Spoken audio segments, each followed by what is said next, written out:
باللہ من الشیطان الرجیم بسم اللہ الرحمن الرحیم۔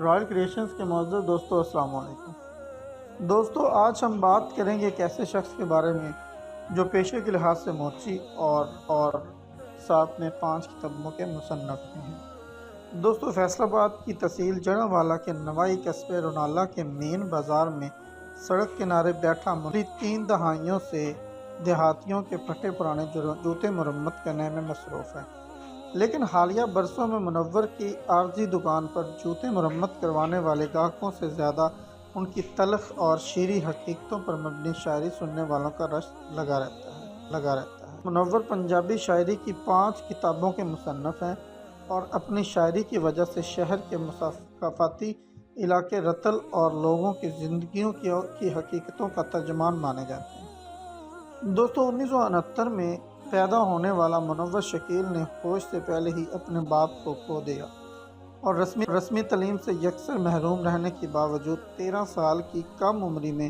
شاعری کا آغاز کیا اور ان کی پہلی کتاب سوچ سمندر 2004 میں منظر عام پر آئی۔ انہوں نے بتایا کہ وہ خاندانی موچی ہیں۔ میں سارا دن جوتوں کی مرمت اور صبح سویرے قصبے کی دکانوں پر اخبار فروشی کر کے 250 سے 300 روپے کماتا ہوں، میں سے روزانہ 10 روپے میں اپنی کتابیں شائع کروانے کے لیے جمع کرتا رہتا ہوں۔ منور کی دوسری کتاب پردیس دی سنگت 2005، صدیاں دے بھید 2009 اور چوتھی کتاب جوڑا دب گواچی دا 2011 اور 5ویں کتاب اکھاں مٹی ہو گئیاں 2013 میں شائع ہوئی۔ ان کی اب تک شائع ہونے والی تمام کتابیں ایوارڈ یافتہ ہیں۔ وہ رائل ادبی اکیڈمی جڑاوالا اور پنجابی تنظیم نقیبی کاروان ادب کے رکن ہونے کے ساتھ ساتھ آشنائے ساندلبار، پاکستان رائٹر گلڈ اور پنجابی سوگ جیسی ادبی تنظیموں سے اب تک کئی ایوارڈ اپنے نام کر چکے ہیں۔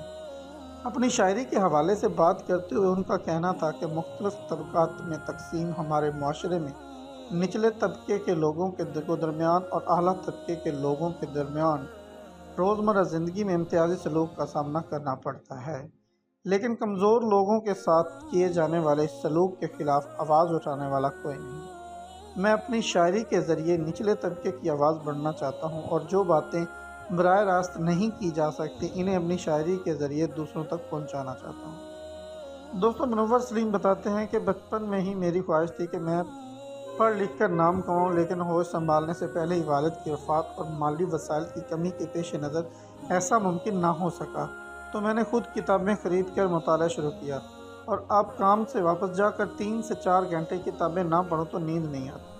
وہ کہتے ہیں کہ اپنی ماں بولی پنجابی اور ان کا تعلق وہی ہے جو ایک بیٹے کا اپنی ماں کے ساتھ ہے۔ پنجابی پنجاب میں رہنے والے لوگوں کی مادری زبان ہے اور یہ ان کی بنیادی حق ہے انہیں اس زبان میں تعلیم دی جائے، اور حکومت کی یہ ذمہ داری ہے کہ وہ پنجابی سمیت تمام علاقائی زبانوں کو فروغ کے لیے اقدامات کریں۔ ان کا ماننا ہے کہ ایک اچھے شاعر کے لیے لازمی ہے کہ اس کے دل میں انسانیت کے لیے درد ہو، جیسے محسوس کرتے ہوئے وہ اپنے الفاظ کو شاعری میں ترتیب دے سکے۔ انہوں نے بتایا کہ ان کی 112 غزلوں پر مشتمل چھٹی کتاب تانگا رواں سال کے آخر تک شائع ہو جائے گی۔ محنت میں عظمت ہوتی ہے۔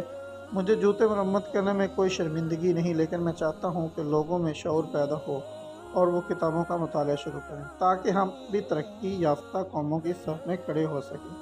منور شکیل کے ادبی استاد غلام مصطفیٰ آزاد نقیبی کہتے ہیں کہ منور نے اپنی شاعری کمزور لوگوں کی نبض پر ہاتھ رکھ کر جو عشق، صحبت، حسن، زلف اور رخسار وغیرہ کے قصوں سے نہیں بلکہ عام لوگوں کی ضروریات، خواہشات اور مشکلات سے نپٹی ہے۔ ان کا کہنا ہے کہ مسافات میں رہنے والے لوگوں میں صلاحیتوں کی کمی نہیں ہوتی، لیکن مالی وسائل کی کمی کے باعث وہ دوسروں سے پیچھے رہ جاتے ہیں۔ دوستو یہ تھی ہماری آج سچ پہ مبنی کہانی۔ امید کرتے ہیں آپ کو پسند آئی ہوگی۔ ویڈیو پسند آنے کی صورت میں اس کو لائک کریں، سبسکرائب کریں، اپنے دوستوں کے ساتھ شیئر کریں۔ اللہ حافظ۔